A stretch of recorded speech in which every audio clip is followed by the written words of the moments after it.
ಸಿಂಹ ಕಾಡಿನ ರಾಜ. ಯಾಕೆ ಹೇಳ್ತೇವೆ ನಾವು ಕಾಡಿನ ರಾಜ ಸಿಂಹ ಅಂತ? ಸಿಂಹ ದೊಡ್ಡ ಪ್ರಾಣಿ ಅಲ್ಲ, ಕಾಡಲ್ಲಿ ದೊಡ್ಡ ಪ್ರಾಣಿ ಆನೆ ಇದೆ. ಸಿಂಹ ವೇಗವಾಗಿ ಓಡೋ ಪ್ರಾಣಿನೂ ಅಲ್ಲ, ವೇಗವಾಗಿ ಓಡೋ ಪ್ರಾಣಿ ಚಿರತೆ ಇದೆ. ಸಿಂಹ ಬುದ್ಧಿವಂತ ಪ್ರಾಣಿನೂ ಅಲ್ಲ, ದೊಡ್ಡ ಪ್ರಾಣಿನೂ ಅಲ್ಲ, ವೇಗವಾಗಿ ಓಡೋ ಪ್ರಾಣಿನೂ ಅಲ್ಲ, ಬುದ್ಧಿವಂತ ಪ್ರಾಣಿನೂ ಅಲ್ಲ. ಮತ್ತ್ಯಾಕೆ ನಾವು ಹೇಳ್ತೇವೆ ಸಿಂಹ ಕಾಡಿನ ರಾಜ ಅಂತ? ಯಾಕೆಂದ್ರೆ ಸಿಂಹದ ಮೆಂಟಾಲಿಟಿ, ಸಿಂಹದ ಕಾನ್ಫಿಡೆನ್ಸ್ ಇದೆ ಸಿಂಹಕ್ಕೂ ಬೇರೆ ಪ್ರಾಣಿಗೂ ಇರೋ ವ್ಯತ್ಯಾಸ. ಸಿಂಹ ಕಾಡಲ್ಲಿ ನಡೆದುಕೊಂಡು ಹೋಗುವಾಗ ಆನೆನ ನೋಡಿದ್ರೆ ಅದರ ಆಹಾರದ ಬಗ್ಗೆ ಯೋಚನೆ ಮಾಡುತ್ತೆ, ಆದ್ರೆ ಆನೆ ಹೇಗೆ ಓಡ್ ಹೋಗುದು ಅಂತ ಯೋಚನೆ ಮಾಡುತ್ತೆ.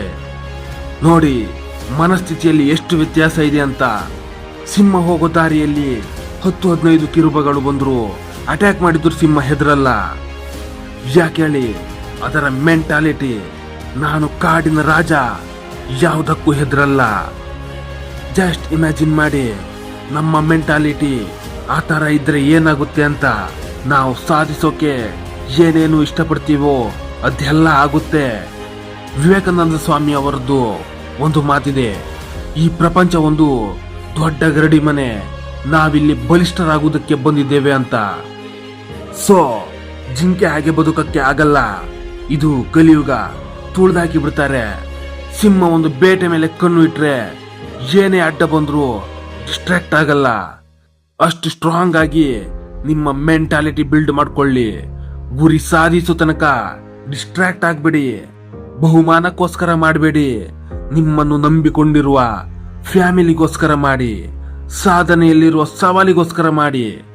ನಿಮ್ಮನ್ನು ಚೀಪಾಗಿ ಟ್ರೀಟ್ ಮಾಡುವವರಿಗೆ ನೀವು ಏನಂತ ತೋರಿಸಿ. ನೀವು ಸ್ಟೂಡೆಂಟ್ ಆಗಿದ್ರೆ ಕಲಿಯುವ ವಿಷಯದಲ್ಲಿ ಲಯನ್ ಮೋಡ್ ಆನ್ ಮಾಡಿ. ನೀವು ವರ್ಕೌಟ್ ನಲ್ಲಿದ್ರೆ ಲಯನ್ ಮೋಡ್ ಆನ್ ಮಾಡಿ.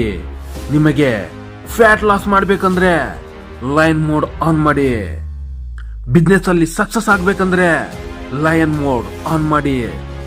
ಏನೇ ಬೇಕಾದ್ರೂ ಲಯನ್ ಮೋಡ್ ಆನ್ ಮಾಡಿ. ಬೇಟೆ ಸಿಗುವ ತನಕ ಬಿಡಬೇಡಿ.